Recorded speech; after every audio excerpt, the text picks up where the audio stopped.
everyone. I'm Susie. And I'm Rachel. And you're listening to the Gilmore Gab.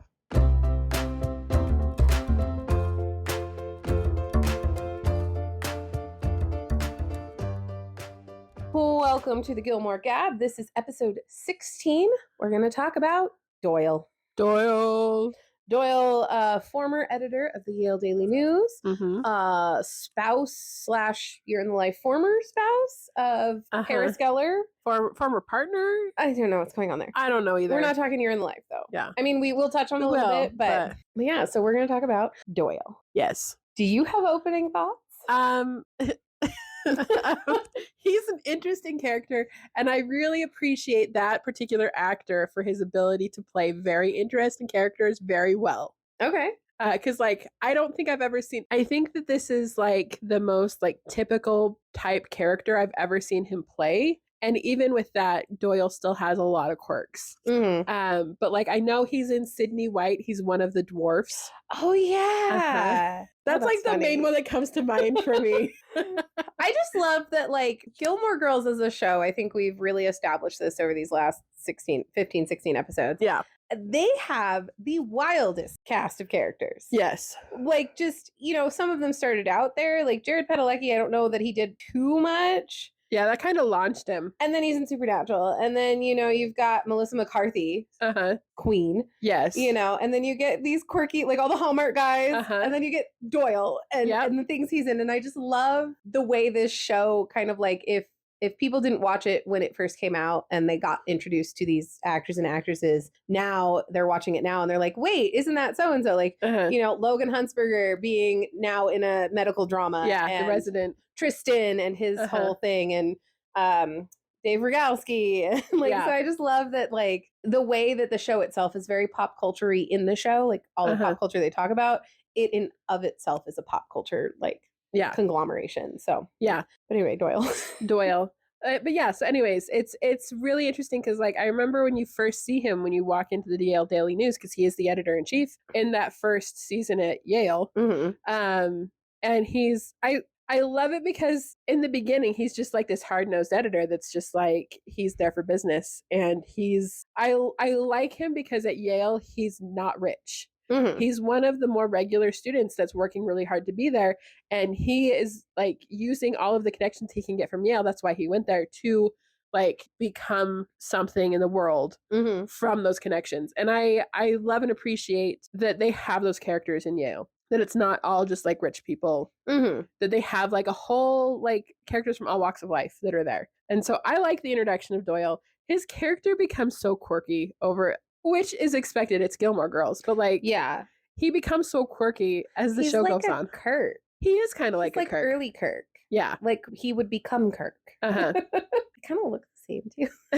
In a way. He's shorter. Yeah, but the quirky look. Yes. Not that he looks like he could be a double, but there's the quirky people sometimes have a quirky look about them. Not in a negative way, just that's a quirky looking person. They're probably very quirky. Yeah. Sounds so offensive. Anyway. Anyways, what are your initial thoughts on Doyle? Well, I wanted to give you, because I still feel like I talk too much on this podcast and in life in general, but I wanted to give you an opportunity because I have thought. So, and this is going to tie back into Paris, because really they're inseparable. Well, and we went, the whole trajectory of our episodes was Paris, and then Madeline and Louise, which tied into the other girls. And then Doyle is, it's the Paris to character pipeline. But I agree. Doyle was a great character in the beginning. Mm-hmm. He was ambitious. He was confident. He had so much potential as a person to go for what he wanted. I mean, he was the editor-in-chief of the Yale Daily News. Yeah. And the only thing was that he was afraid or lacked confidence when it came to Huntsbergers. Yeah. He was afraid of Mitchum Huntsberger. He wanted to prove himself. And again, it comes back to, I think, those connections of he knew what connections he needed to make. And he was annoyed with Logan, but he also would do anything to make Mitchum Huntsberger happy. Mm-hmm. And I feel he has this confidence, he has this ambition, but he's also, he was smart enough where I feel if Mitchum Huntsberger had said to him, hey kid, you don't got it, he'd have been of course, sir. Yes, sir. You're right. I'm going to find a different career path.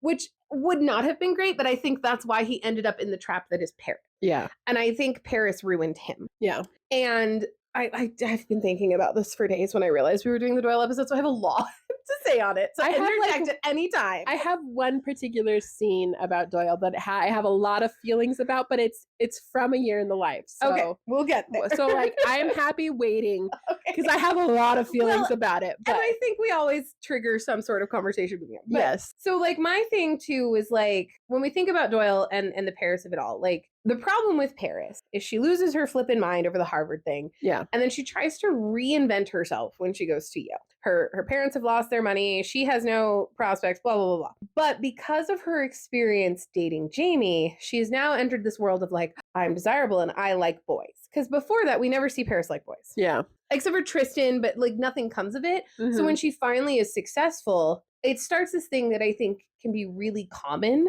with high school girls and maybe even into college years of I can't not have a boyfriend. Right. And so she goes from Jamie to cheating on him with Asher Fleming, which is a whole thing that we don't need to get into. No. But when Asher Fleming dies, like she's still kind of this, I'm directionless. I don't have a path. She's more than happy to do whatever she's told to do on the Yale Daily News. Yeah. And she gets some of that Paris Geller we knew from Chilton back with the way she's like attacking these religious leaders for these interviews. Yeah. But like she's still not Paris Geller. Right. Asher Fleming dies and somehow she ends up with Doyle. I don't really remember how her and Doyle end up together. I feel like that's not really, it just kind of happens in the background. It's Rory's perspective. Yeah. So. But then we see, I think when she gets with Doyle, we see this shift. Uh-huh. We see ambitious Chilton Paris come back because she, one, has this guy who I think Doyle fell into the trap of, he's probably never really dated a lot. He's a shorter guy. Mm-hmm. You know, I mean, I don't know how tall Liza Wheel is, but like, Doyle's not tall. No. I fear I am probably taller than him, and I am 5'4". Yeah. Short I'm guys. definitely taller than him.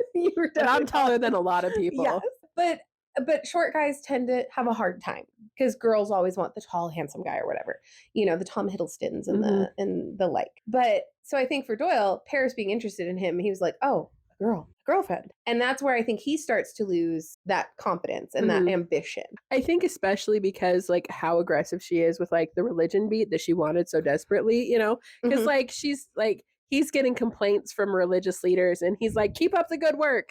And she's like, I plan on it, you know, and like I think that's like where the connection started, especially because she is so ambitious and she is so driven in that regard. That I think that he was like, if she showed any interest, he'd be like, yes, absolutely. Well, and this comes into it too of like we see her getting her ambition back, and I don't know, especially with what we see in Year in Life, I don't know that she ever truly loved Doyle. I think if she was starting to rediscover herself and remember who she was in the Chilton years, she saw Doyle as a means to an end, because there is quite literally, in my mind, no reason she should have become the editor-in-chief of the Yale Daily News. I 100% agree. Except that she was dating Doyle. Yeah. And he got to make that decision. Yeah.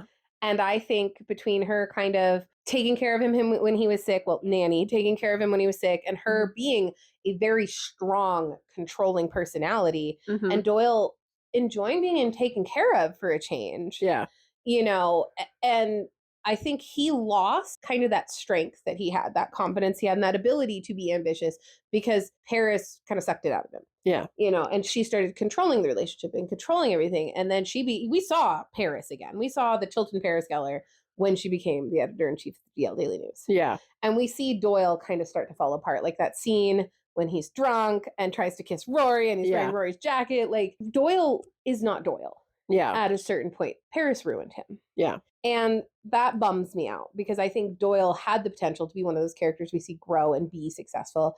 And when he leaves Yale with these networks thinking he can make it, and all of a sudden he's not making it. Yeah. But he's the guy who pushed Rory to not be such a people-pleasing scaredy cat. Yeah. He could have been the way that Rory actually stood up for herself and could have been what Mitchum thought had it, you know? Because let's be real, Doyle basically was quietly telling her she didn't have it and pushing her to have it. Exactly. Like, because he was like, it was just okay. Like, honestly, that was the best thing that any editor or any newspaper person could do for Rory, was to be like, it was just okay. Well, and then she became the editor-in-chief. Yeah. And she handled herself so well. I don't understand how Rory failed when she ended up, like, anyway, it's not about Rory. But so that's kind of where I land on Doyle, is I feel like Paris ruined him. I think he went from having a lot of potential. He would have been successful. I think he had the capacity to listen to constructive criticism and adjust appropriately. Like, again, if Mitchum had told him, hey, you don't have what it takes, he'd be like, okay, yes, sir. And then be like, what do I got to do? Yeah. Because he wanted it.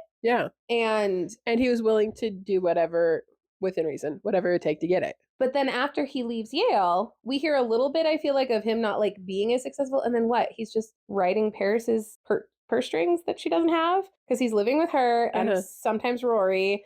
And like how, I don't know how they're getting by because Paris doesn't have a job. It's true. And Doyle isn't working. Like, I don't understand. Yeah, I don't understand that dynamic either. Like, yeah, any of that. But and then I feel like the writers turned Doyle into like a male Paris of being like, oh, he's totally into Krav Maga, and that's how they solve their arguments. Like, no. Yeah. I feel like Doyle was smarter than that. I feel like Doyle got dumb when he dated Paris. I'm sorry. I agree. I agree. Because it still feeds into my thought for later. So I guess it's not a lot I had to say about Doyle. I felt like a lot when I was like telling it to myself in the shower. But that's kind of my thought process is that they both kind of fell into the trap of like they needed a relationship to function. And they allowed that relationship to change. Yeah. Maybe not Paris so much as she just used Doyle as a stepping stone, but then also couldn't not be with Doyle. Yeah. Because we see them together still sort of in A Year in the Life, but they hate each other. Yeah. And I feel like Doyle probably realized, hey, so you ruined my life and now I'm going to do what we're. But now we have 2 kids together. Yeah. In a townhouse that has way too many stairs. And we refuse to put an elevator in. Okay, this is my thought about A Year in the Life. Okay, so I went to school for creative writing and screenwriting, right? So like I am a screenwriter first and a novelist second because my brain just works screenwriting. And I love the craft of screenwriting, and they make screenwriters look so cheap and dumb because Doyle sells out, quote unquote, sells out to become a screenwriter. And he's like, I was in LA and they gave me like a whole pile of cash just for a dumb idea. And it's so great being a screenwriter. And I was like, excuse me? Okay, to be fair, when Year in the Life came out, it was a time when there was a lot of dumb movies being put out in Hollywood. That's true. So it is entirely plausible that some screenwriters out there are getting paid buckets of money for dumb ideas. Yeah. And we see writing has gone downhill in a lot of things. It's true. So has lighting and sound management. Oh, yeah. Like, come on. Lord of the Rings was able to make it look like night and we could still see everything clearly. Yeah. I don't understand what we're struggling with. Well, part of it too is like I know Netflix is this way with their screenplays. They intend for it to be a second screen. They intend people to be on their phones, which is why they insist that the dialogue be very excessively descriptive of what's going on, because they assume that everyone's going to be on their phone while they're watching whatever is on Netflix. I don't even have Netflix on my phone. I watch Hulu on my phone sometimes, so that's usually because my kid's on the TV and I'm like cooking or something. Well, they assume that you're going to have Netflix on the TV and you're going to be scrolling like social media on your phone. So you're only half paying attention. Look, if I'm scrolling on my phone, I ain't paying attention to nothing. I go freaking deaf and blind if there is a separate screen, unless it's my kid, because that my brain just hears mommy and I go, yeah. Yeah. I could be asleep and hear mommy and go, uh-huh. But that's partly why like it's gone down a lot in that regard, because they don't plan on people actually paying attention. Well, maybe they should care more, because I think people don't want to pay attention because it all sucks. Maybe if they cared more and put more effort into it and just was like, look, this is natural consequences, people. If you're going to choose to scroll your phone while watching a show, you're going to miss things. Yeah. And the people making the show should just make it quality for like the way we used to. And if the people are on their phones, people are on their phones and that's their own fault. It's true. Maybe they'll get a lot of replays though, because people are like, wait, I missed something. I mean, my child likes to rewind her favorite parts and also go, I missed that part. I was upstairs, and then rewind it. So I 100% do that too. There's like a mini series that I recently have watched, and there's one particular scene that is so well and brilliantly done that like I have gone to that specific episode and like watched the whole episode for that one scene like many times, and I still love it. It's so, oh my gosh, I laugh out loud still every time I watch that scene. It's so well done. I mean, one of my favorite memories growing up was my little brother, who is 8 years younger than me. He was like 2 or 3. He was watching Jurassic Park, the very first Jurassic Park movie. Mm-hmm. Say what you want. We grew up in the 90s. It was a different time. That movie scared me. But the very opening of Jurassic Park is them trying to like keep a raptor in a big like cargo that's container. The part that scared me to death. I still have nightmares about that scene. And the guy gets pulled in by his legs. This is relevant, and I'm glad you know it, but for our listeners, the guy gets pulled in by his legs, and my little brother, that was his favorite scene. He called it Pants Are Broken, because the pants get broken because they get eaten by the dinosaur. And we had, this is old school, so this is was it a VCR? It had to have been VCR. Yeah. So we had one of those remotes where that had the knob to fast forward and rewind the VCR. So my parents got so sick of rewinding that one beginning scene for him, they taught him how to rewind it himself. And he'd just sit there and watch the scene and then rewind it and go, pants are broken. And watch the scene, rewind it, pants are broken. Yeah. I don't even think the first time my family sat down to watch Jurassic Park, I don't think I made it past that scene. It terrified me. Oh my gosh. Well, but as a child, I used to live in Washington State, and I was terrified of Mount Rainier exploding. I mean, I grew up in Montana, and the threat of like Yellowstone or whatever exploding super volcano, I was like, oh, we're all gonna die, yay. See, here's the thing now is like, because I live close enough to Yellowstone that like if it were to explode, I would just die, and I'm okay with that. It's like you either live close enough that you just become ash, or you live far enough away you have a chance to get out. I mean, I recently learned that the freaking volcano moves. So that was horrifying. Well, plates move. Plates shift. Yeah, but the way the map showed it was it like moved like this, and I'm making a swooping motion around the state on the map for anybody who didn't know. And I was like, what do you mean it started in Montana and now it's under Idaho? Yeah. So, yeah. It's true. I like how we are. How did we even get here? We were talking about screenplays. But like it's man, like okay, I will pull this back to Doyle. Doyle is like a dumpster fire, which is hot like a volcano. Wow, that was a stretch. It was a stretch. I take it. No, but like Doyle for like when he's like talking about screenwriting and how like I'm like they made it sound so cheap, and it is an actual art, and it is an art that I love, and you are very good at it. Thank you. And I was just like, really, guys, like really, and like I think at the time because I was still in school, and I honestly don't know if I had switched to screenwriting yet. Mm-hmm. But like as I watched it on the last time I watched Year in the Life, and I was like, oh, this like leaves such a bad taste in my mouth about like how they approach screenwriting, which is funny because the writers of that show are screenwriters. Well, I think, again, this goes back to what we talked about in the Paris episode. The Doyle seasons were towards the end when things weren't well. Yeah. And so the question becomes, how much did the showrunners, in their frustration and anger, just start to try and slowly tank the show? Yeah. You know, but A Year in the Life was them, and that's where they bring up the screenwriting. But to be fair, do we really like Year in the Life? It's And my thing too is the fact that she came back to write it the way she had wanted the show to end. Yeah. But and I don't know if this is a true statement of her or if it's just a rumor, but the story that I've heard a lot is that Amy Sherman Palladino, she wanted the show to end no matter what. If it was the first season, second, third, she wanted the last line to be "Mom, I'm pregnant" from Rory. And that's wild. Yeah. Like, especially because like, okay, maybe in the 2000s, we're still stuck in that generational cycle of problematic behavior, whatever. Mm-hmm. But by the time Year in the Life came out, like I get that Rory wasn't making great decisions. Look, Rory sucks. We all agree. Yeah. But how are we? Because what was it, like 2014? I think so. I'll look it up. 2015. I don't know. I know I was married at that by then. I remember being super excited about it. I was in an Applebee's when I saw the announcement, and Brandon was like, my husband was like, "What are you freaking out about?" And trying not to scream in the middle of an Applebee's. I'm like, they're reviving Gilmore Girls. I was so excited. Yeah. We were all so excited. Yeah. I mean, I took notes. I wish I still had that notebook. I took notes because I've been planning this podcast since before Year in the Life came out. 2016. So 2016. We're 10 years ago. 10 years ago. But still, even in 2016, weren't we starting the cusp of like not doing generational trauma?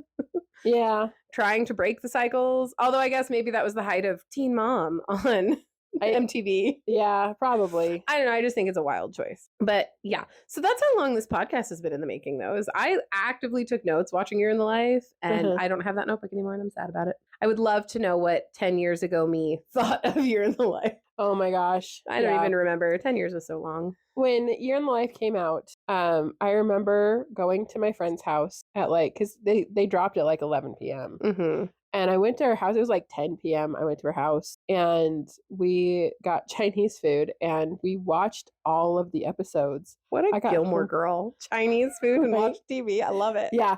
And we watched it at her apartment and I just remember we watched it all and it was 2 a.m. before we finished. I think we started at 10 p.m. watching it and it ended at 2 a.m.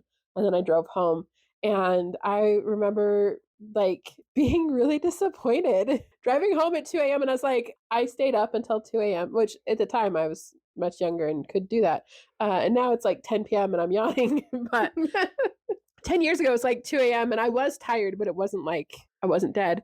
And I just remember being I stayed up for that. And I get that especially as a storyteller, and I think you can agree with this, you do get in your head the way you want a story to end. Mm-hmm. And I get that. But I think that we missed the window for that. Mm-hmm. And I know that I've seen it online, and we've probably talked about this in other episodes, where someone had suggested that the true ending of Gilmore Girls should have been someone coming into the Dragonfly with the baby, and Lorelai helping them out, and truly that would have been. It would have been a cyclical moment without a generational trauma moment. Yes. Look, they ruined Rory as a character as a whole. There was no redeeming her, but yeah. But Doyle, they ruined Doyle too. They did ruin Doyle, and I was really bummed about that because at the time I was watching Gilmore Girls, it was shortly after I graduated high school, so early 2000s. Mm-hmm. So while the show was actively going, and that was the first time I watched it, and I remember being really. Not enchanted.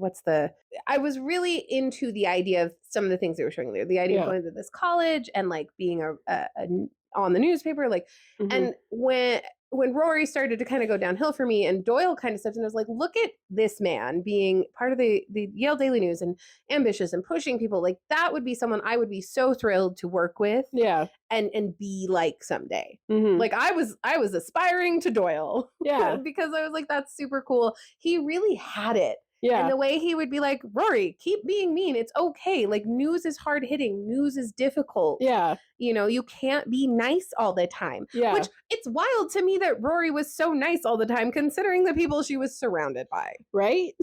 But also I feel especially if you're going to be in the newspaper, everything you write should evoke emotion. Well, but also you should be when it comes to journalism, you gotta be at least in the writing unbiased. Yeah. Your feelings can't be in there, but you can make people feel things. Yeah. So it just, I think Doyle had so much potential, and I think Paris chewed him up, spit him out, and used him for what she needed. Yeah. Now, my question kind of comes down to who is the one that made the money to pay for the townhouse? Because, we knew Paris didn't have a whole lot of money. And I saw something on TikTok or Instagram where somebody was we don't understand Paris's money situation because at first her parents were being investigated for tax evasion and then she had a trust, but then she didn't and her mom did something. So is Doyle the one who became the big earner? Because Paris had no clear path.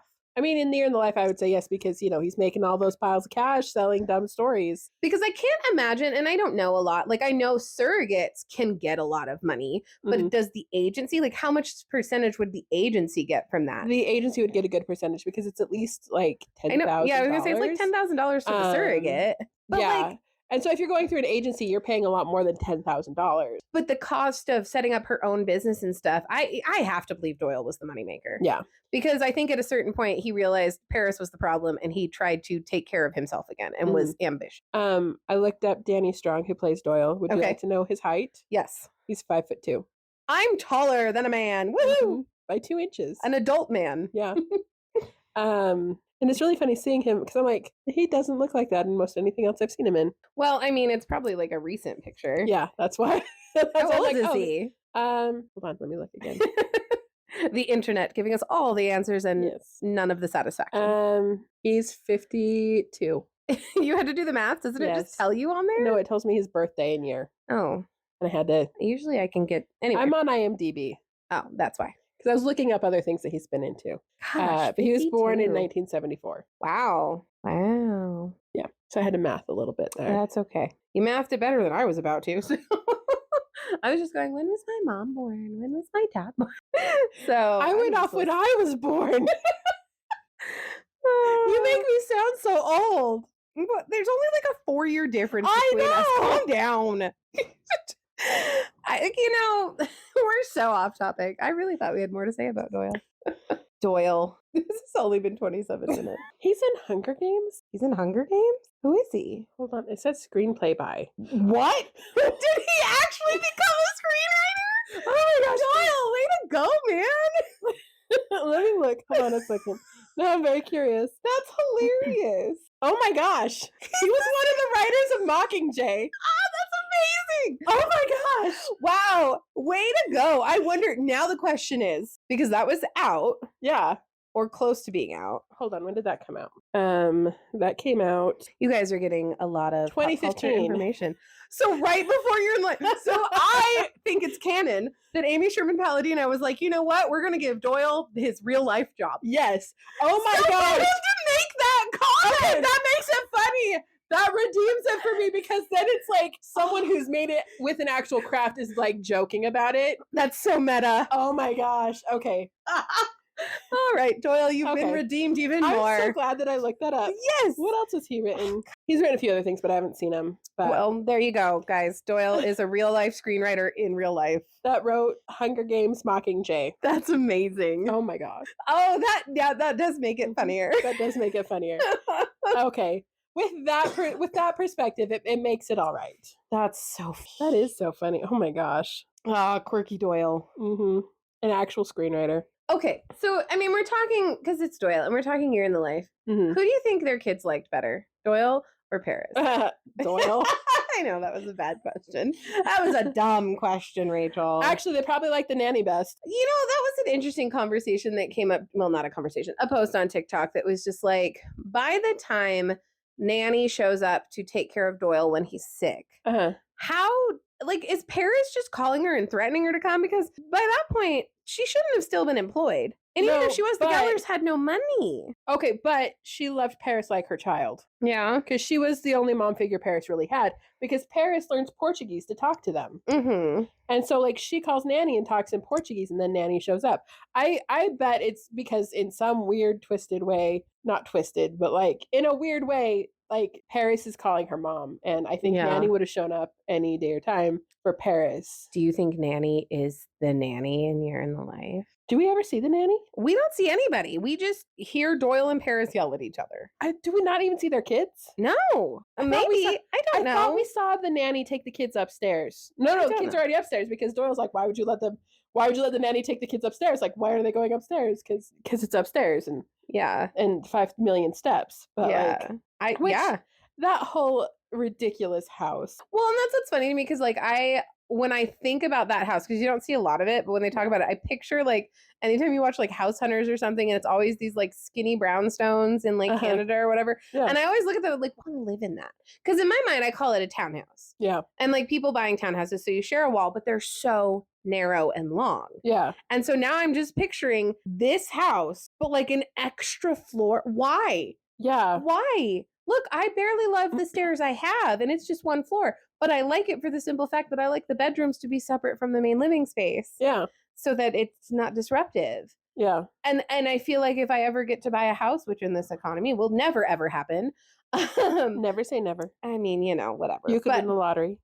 I'd have to play the lottery. But if you guys could be so wonderful and subscribe to our podcast Substack and support these beautiful small creators who love to talk to you, that would be fantastic. True. We've got some great stuff in the tank for our Substack. I know. We should really just start doing exclusive things. Maybe that will entice people. It's true. We're enticing.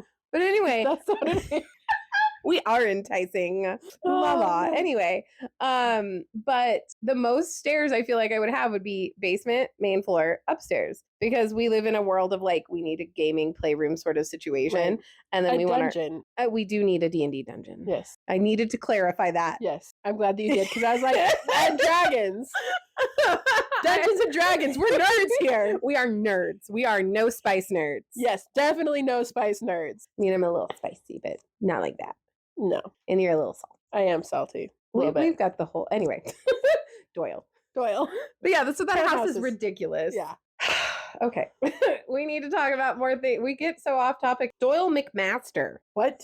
His name is Doyle. Paris McMaster? You think Paris gave up her No. last name? Let's be real. He became Doyle Geller. No, I think they probably did that whole like keep your own names. Possibly Paris tried to force him to hyphenate, but Doyle McMaster. Mm-hmm. The children are named McMaster. Okay. Gabriella McMaster and Timoteo. Timoteo. Timoteo McMaster. I hate Time magazine. Cheryl, I need tea. He was a tea drinker. He was not a coffee drinker. This is how the wiki describes Doyle, because this is what we've succumbed to. He is direct, ruthless, and a bit of a diva. I would not call him a diva. I would never, yeah. Taking his leadership of the paper to mean the other students are his minions in a sort of old-fashioned newsroom manner. But that's okay. I like the old-fashioned newsroom vibe. Yeah, I liked it too. And I don't think he treated them like minions, not like Paris did. Yeah, no, not at all. Doyle is smart, competent, and driven. His demeanor masks his social insecurities and low self-esteem, evident in his differential interactions with Logan Huntsberger. I don't think he had low self-esteem or social insecurities. I think he just recognized the wealth of the Huntsbergers and him being a regular person. Yeah. And how Mitchum Huntsberger is the name in newspaper. And is very demanding. He walks into a room and demands the attention. And I think Doyle recognized that, like, if he wanted to truly make it, then he would need the blessing or approval of Mitchum Huntsberger. Yeah. I don't think he was, and I talked about this before, I think that he definitely would have deferred to Huntsberger if he was like, hey, you don't got it. But I think he also would have been like, tell me what I got to do, you know? We've completely glossed over like him as the editor-in-chief, but like specific instances with him. For an example, because I looked up the episodes that he's in, and I was reminded of like the episode where Rory's writing, she's using the newsroom resources to write the obituary about Gran. And he's like, gets on her case, and she's like, it's my grandma. And he's like, oh my gosh. And then like they have that whole heart-to-heart and connection because over like losing your grandma. And then she feels really guilty because it's her great grandmother and she knows nothing about her. Yeah. And like, so then she finally like confesses to Doyle, and Doyle is like, oh, but then he's also kind of like, okay, but like she was still your grandma, even if she was your great grandma. Yeah. I love seeing like those sides of Doyle, especially because like when he comes in, he is kind of like the ruthless editor-in-chief. Because the first time we see him is in the episode with the ballerina. I thought we saw him before that. That's the first one he's credited in. Oh, I don't know. When I rewatched it, they all just ran together. It was like I never even realized there were like ends. Because that's before they actually get the assignments. That's like they're still like trying to prove themselves as writers, and so that's why she's like writing, because she's trying to like get Doyle's attention so that she can get a spot on the newspaper. And so and I think it's the ballerina, the ballet review is what gets her into the Yale Daily News. Yeah. Yeah, because the next episode is where they have to like make the hats out of newspaper, because that's the thumbnail is like Paris's like really over the top hat. Yeah. And like Rory just like rolls it, puts it on her head like everyone else does. But like it's that was an interesting episode, especially because he's like trying to be like this ruthless editor-in-chief. And then she like comes at him with like an emotional argument, and I love that we do see like the human side of Doyle before Paris chews him up and spits him out. Yes, and I think that's important too, because I feel like, not me about to defend Mitchum Huntsberger, but I do feel like Mitchum did the same thing. I think Mitchum Huntsberger was this ruthless leader. He knew what it took to run a business, the way Doyle understood what it took to run a successful college newspaper. Yeah. But he also recognized that there were humans that worked with him. Yeah. And we see that in that like board meeting that Mitchum Huntsberger does that Rory fails at, where he's like, you jump in, you just do it. Do you see them? They're not afraid. Just do it. Like, be a person. And he like checks in with people. He's a terrible father. I don't like Mitchum Huntsberger, but I will say I don't think he was bad at his job. Obviously, he wasn't bad at his job. He was very good at his job. And go ahead. No, you're fine. Go ahead. And I was going to tie that in with like Doyle's relationship with Logan, because he says in the beginning like, yeah, I can't get him to do anything. He might roll up and like throw something that I have to make room for in the paper because he doesn't care. Logan doesn't care at all. But Mitchum is like on my case of why doesn't he have more bylines? And it's like, if you could get your son in here to write, like I would put him in the paper type thing. And I think that that's an interesting thing too, because Doyle and Logan know each other. Yeah. Like, Logan is well aware that Doyle is the editor-in-chief, and he also knows that he's making his life terrible. And, like, I think it's funny that Logan just, like, has some articles banked, Mm-hmm. and he'll just throw one at him. Because Logan is perfectly capable. Yeah. He just doesn't care. He doesn't want to be in the newspaper business. Because it was thrust upon him. But I also appreciate, again, points for Logan, where when Doyle's like, dude, you're killing me here. He's like, all right, Doyle, I'll do it for you. Yeah. Like, I'll get it done. Quit stressing. Ignore my dad. Yeah. But I think, too, like, I just still am baffled how Rory couldn't handle Mitchum. Because Doyle was like a mini Mitchum for her. Yeah. But I guess maybe it's because, and I can understand this feeling, as even though I am a 36-year-old adult, I still get stressed out when I'm like around people of like an authority, like a boss or whatever. And I think for her, Doyle was an equal, even though he was her editor-in-chief. They were both in college. Yeah. Whereas Mitchum was an adult. Yeah. And that was a different dynamic. And so she didn't know how to handle that.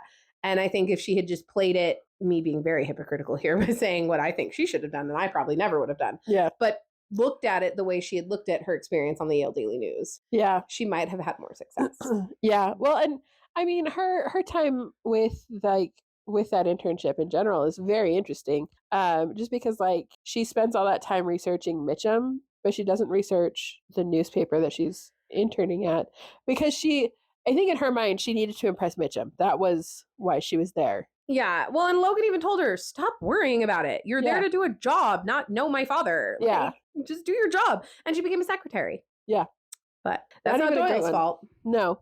Because Doyle very much like, he honestly put her on the right path. And she didn't get that. So I learned in my search, because we apparently can't remember enough about Doyle to talk about him. So Paris and Doyle meet through the newspaper, but bond through a speed dating session that Terrence, her life coach, therapist, suggested she attend to help her cope with Asher's death. Yes, I remember that now. Oh my gosh. And Doyle and Paris end up sleeping together that same day. Yes, because they both are there, and then when they get to each other, they're like, "This is so terrible." Yes, it is, and they're like, she's supposed to move, and she's like, "Just go around," like.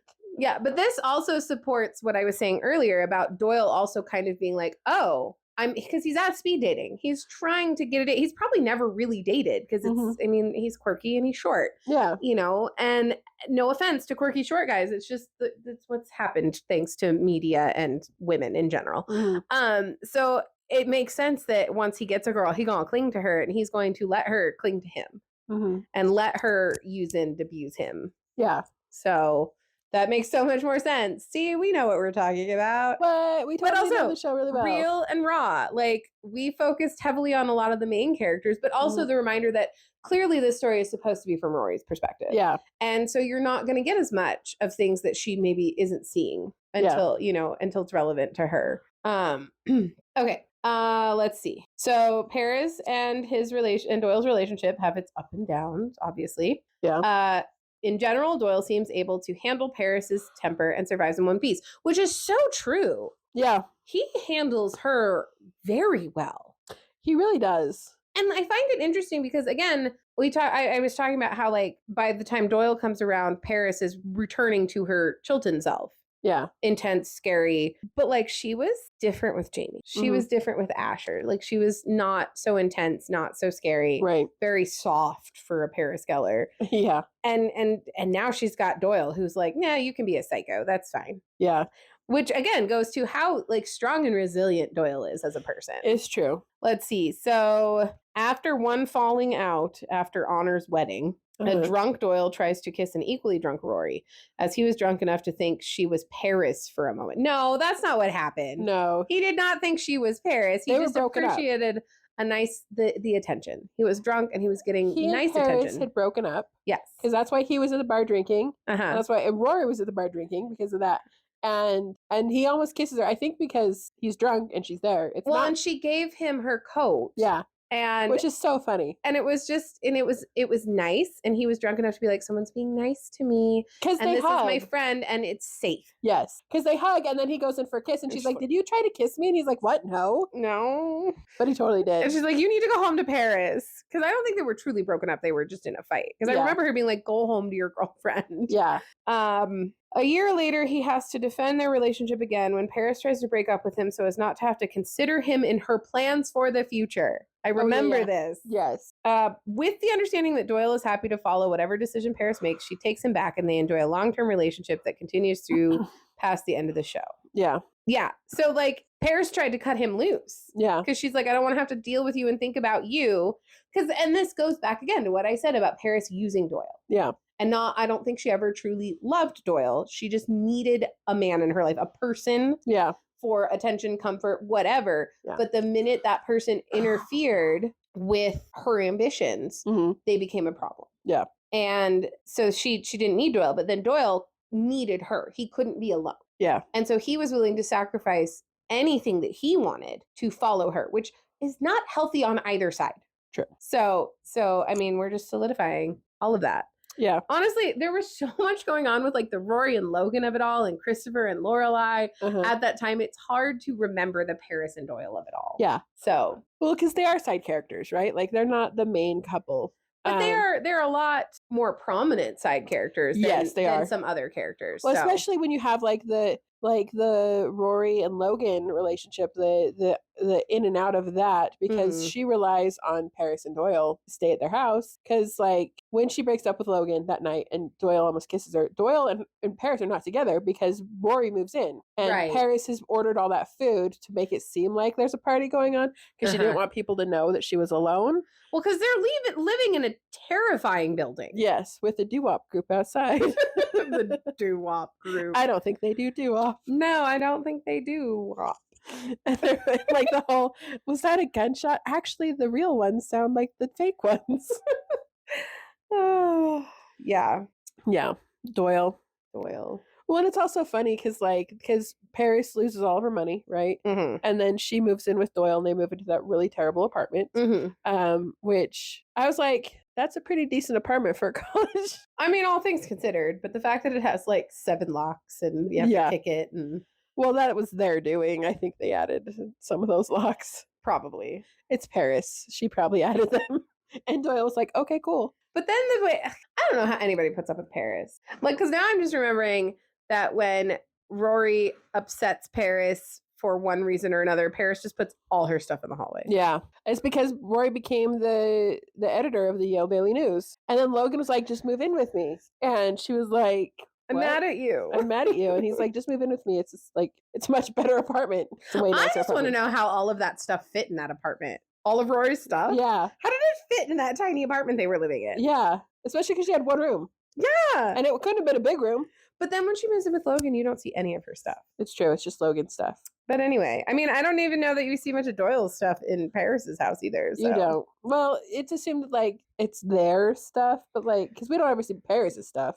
I mean, I don't know. Other than her craft corner. And the milk that Rory's not allowed to drink when they're patching up holes and moving. That's right. Oh my gosh. Which again, like, so how long had Doyle been graduated before the end of the show? Was it just the 1 year? I'm assuming 1 year, but also like what sophomore in college is the editor-in-chief of the newspaper? Was he a sophomore at the time? That's what I'm saying. Was he? Because like if he was just a year ahead of them, then when they were freshmen, he would have been a sophomore, which I felt like he was more like a senior when they were freshmen. Rory and Paris became editors in their junior. Yeah. Didn't they? Yeah. So would that make him 2 years? Yeah. Well, because he's there across 4 seasons. Well, that's because he's with Paris. Right. And once you put Paris in the show, you couldn't get rid of her. Okay. Hold on. Okay. So, beginning of season 6. Okay. Rory's 21st birthday. Okay. It's at her birthday that they do the whole, last year I was sleeping with the editor-in-chief, and this year I am. That was so cringy. And I love how cringy Doyle finds it at the end, too. Like, the first time it's funny, and at the end, and he's like, and this year I am. And that's because like, she makes them do it to everyone. Single person. And she's like, you need to come in quicker next time. And he's like, I hate everything about this. Like, yeah, after a while, it's like, it's just not funny. But that's their 3rd season at Yale. Okay. So that would be their junior year. Mm-hmm. So he would have been, because he's still in school that year. I don't know. So that would make him a sophomore when he became the editor-in-chief of the Yale. Girl, I don't know. Listen, they have Reddit for this, and And I'm sure someone on Reddit has already figured this out for us. Or that person who is our like #1 fan and likes to comment on our episodes. Hi, person, we like you. We love you a lot. Maybe they have insight for us because clearly our tired brains are bad at this. It's the end of my work week, and so my brain is kind of fried. But anyways, Doyle is such... If he did... Okay, let's say he did become the editor-in-chief his sophomore year, which wouldn't surprise me because he was very good at it. And he was very on top of things. But it still is interesting. Like, maybe they just didn't have any that were going to be seniors. Like, how many people stick around on the paper that long? Yeah, that's true. I mean... It also could be that, like, he wasn't, like, a traditionally only took 4 years. He could have taken longer. Maybe. I don't know how he could have afforded that, but... Yeah. I don't know. Doyle is a mystery. Listen, all of you out there that are yelling at us that you know the answer, hop in the comments. Hop in the comments. We are dying to know. Yeah, look, we chose to take this path of, like, touching on, you know, we did the whole people connected to Lorelai, people connected to Rory, and then we kind of... that followed Paris. And so we wanted to touch on significant characters connected to Paris. Yeah. But again, at a certain point, things kind of fade from memory or aren't as prevalent. So we don't think about them. Like, we were just talking about how we wanted to do an episode on Lindsay, but then we realized we've said everything there really is to say about Lindsay. How are we going to fill an hour-ish about Lindsay? It's true. We have nothing else to say about Lindsay. And then we had to dive into Reddits and wikis to talk more about Doyle because we just forgot a lot of things because there's so much going on in this show. It's true. Especially at that point, because at that point it was towards the end of the show. Yeah. And that was it got heavy. It did get because heavy. We lost the Palladinos by season 6. And we were dealing with the Rory Logan thing. We were dealing with Luke, Lorelai, Christopher thing. Yep. We were dealing with a lot. I don't think we lost them by the season 6, but by 7 they were gone. Yeah. So like it was rough. Yeah. So it's hard to keep, and the Nardini of it all. Yeah, I was gonna say the Nardinis show up in there too. So it's hard to keep track of like the side characters. Yeah. Here's the thing. For me, like the sweet spot of Gilmore Girls is like season 4 or 5. Okay. Like that right there is the sweet spot of the show for me. The show is just such an interesting thing. And like season 4 and 5, I think for me is because Rory's not overly dramatic at that point. Okay. Like things are pretty calm there. And then Luke and Lorelai are together. But they're not... Yeah. They don't have their problems yet. So what you're saying is it should have ended after season 5. This is possibly an unpopular opinion, but it's the opinion that I will die on this hill. Most TV shows, most being the key word there, most TV shows should not be more than 3 or 4 seasons. Okay. And I feel like after 3 or 4 seasons, they've mostly told the story they're trying to tell. And then they get into the weeds, and then you get really like heavy stuff or random stuff, or like I am of the opinion that you should do a show for maybe 3 or 4 seasons. And then if you still have more story to tell, do a spinoff. I recognize it's something that gets well known in the anime community. It's a slice of life show. Yeah. And I always find myself being like, wow, I'm literally just sitting here watching people live their life. Like it's not like dramatic. Like it's drama, but not. Yeah. And there's not like this intensity. It's just literally life. Yeah.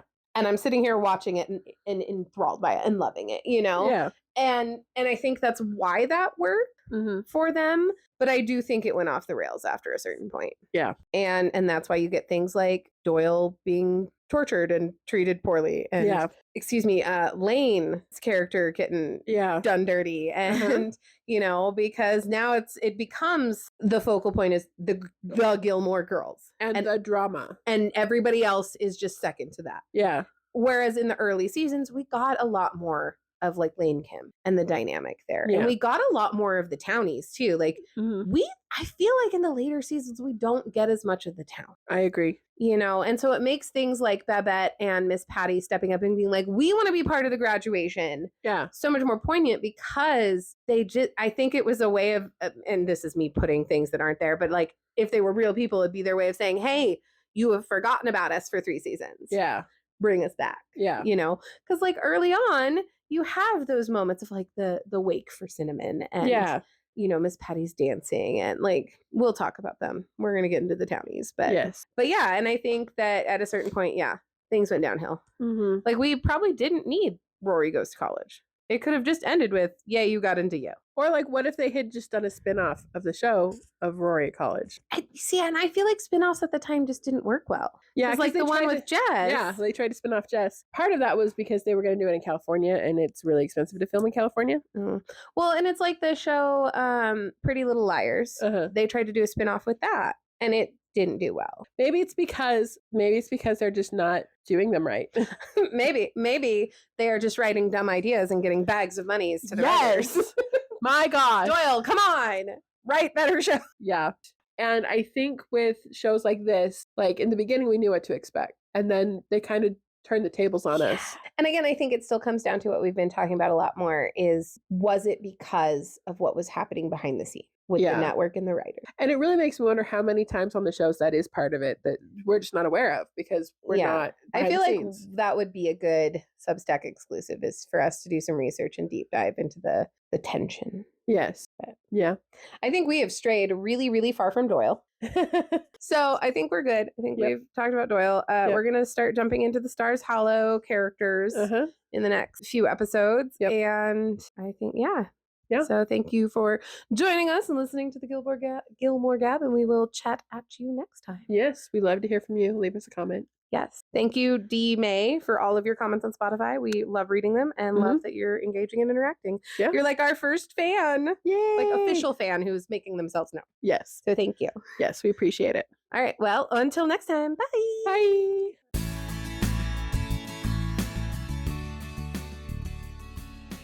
The Gilmore Gab is created and produced by Rachel Llewellyn and Soozee Carmichael. Music by Kevin MacLeod. Follow us on Instagram at Gilmore Gab Podcast and sign up for our newsletter on Substack. You can also subscribe to our paid Substack for early access to new episodes and exclusive content. The Gilmore Girls show and characters are the exclusive property of Warner Brothers Entertainment. Warner Brothers Entertainment is not affiliated with, nor does it endorse, the Gilmore Gab Podcast.